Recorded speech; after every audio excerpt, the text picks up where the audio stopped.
With our next topic today, Illinois Governor Rod Blagojevich was recently arrested, accused of trying to trade the Senate seat left vacant by U.S. President-elect Barack Obama.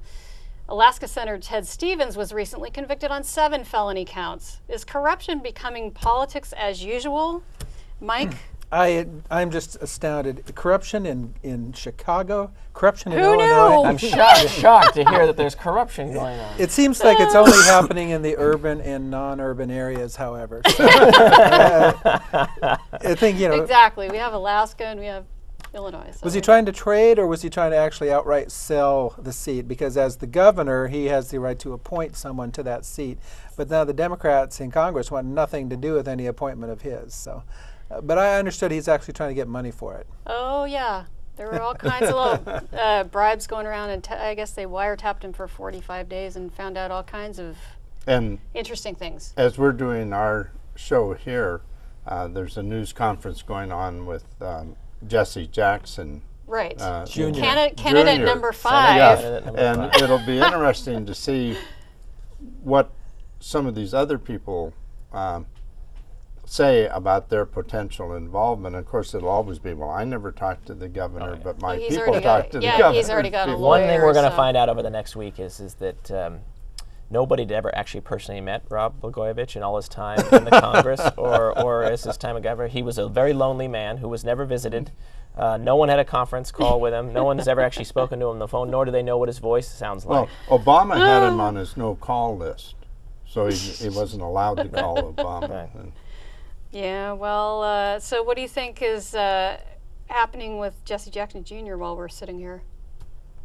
Well, I think he's squirming and because denying. He claimed that he never had any conversations. Yeah, denying everything. Well, and of course, it was all happening through intermediaries too. Well, and I mean, this whole, if you read this transcript, or not really the transcript, but the indictment of what the FBI claims they've heard in all of this month-long of wiretapping, it just really just kind of puts the seal off of high-powered politics, especially in a community like Illinois, because it's, I mean, again, everybody went unidentified in this thing except Blagojevich, but over the next couple of weeks, everybody, including the union official that's mentioned in there from SEIU and Senate candidates 1 through 5, they're all going to get named. Right. well, and the point is that this clearly is how politics worked. I mean, In Chicago. when you read it, it's impossible to say that this guy is just a bad actor, because the fact that he's going around doing all these negotiations, if he really believed that everybody else was a saint, then he wouldn't even be talking to his chief of staff about what they could get for this and that. I mean, he understood. What you're getting is the truth about how politics works in Illinois revealed. And I would suggest it probably isn't exclusive just to Illinois. and it's interesting, like we had an appointment by our governor for labor commissioner. And I guess I was the only one that was surprised at who it was, and there was not much in the press or anything. But how did a guy that was running for Secretary of State, I believe, get that appointment, and who did that help? Was it the eventual winner?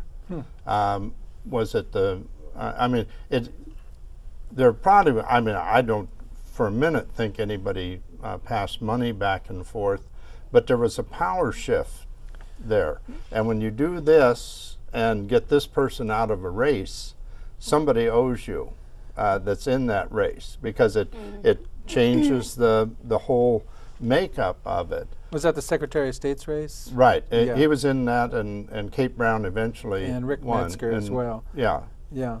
And so whether it was done deliberately to help somebody, in the end it did help somebody. Well, Sure. I think this is being done deliberately to help Blagojevich.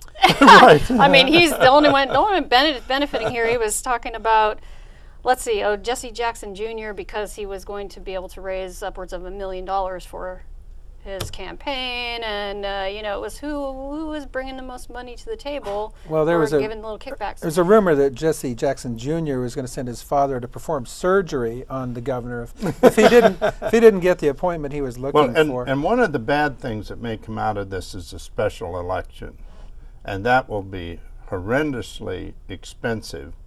I I don't know whether that's the fairest way to do it. That even opens it up to a partisan race, potentially. It's not the way things work in Chicago, right, Illinois politics. And, it changes the whole thing, but I'll tell you, it could be a $40 million race in a state the size of Illinois, and it's... So the governor was just trying to save a lot of expense, obviously. So who do you think it is? I mean, in the running, who do you think would be interested ponying up the money to get that Boy, seat? I don't Well, I know. think everybody who was under consideration before is now out, because it's impossible to remove the taint of this whole procedure. Even if in your own mind you weren't involved in any negotiations with the governor or his people, the fact of the matter is, if you're on this list of 5 or 8 people that were being considered, I think it's a non-starter, because everybody's concerned about the appearance. Right. That And somehow the smart thing to do, if you wanted to run in 2 years, which I guess they have to, it's an appointment, and then to run in 2 years, and then maybe in another 2 years, because you fill out the rest of the term and then you're up. I think the smart thing would be to say, hey, I won't accept the appointment, but I'm going to run. And then you can always decide not to, but just say, I think anybody that accepts this is tainted. So what's going to happen to Blagojevich? Well, he's going to join the other former Illinois governors in jail.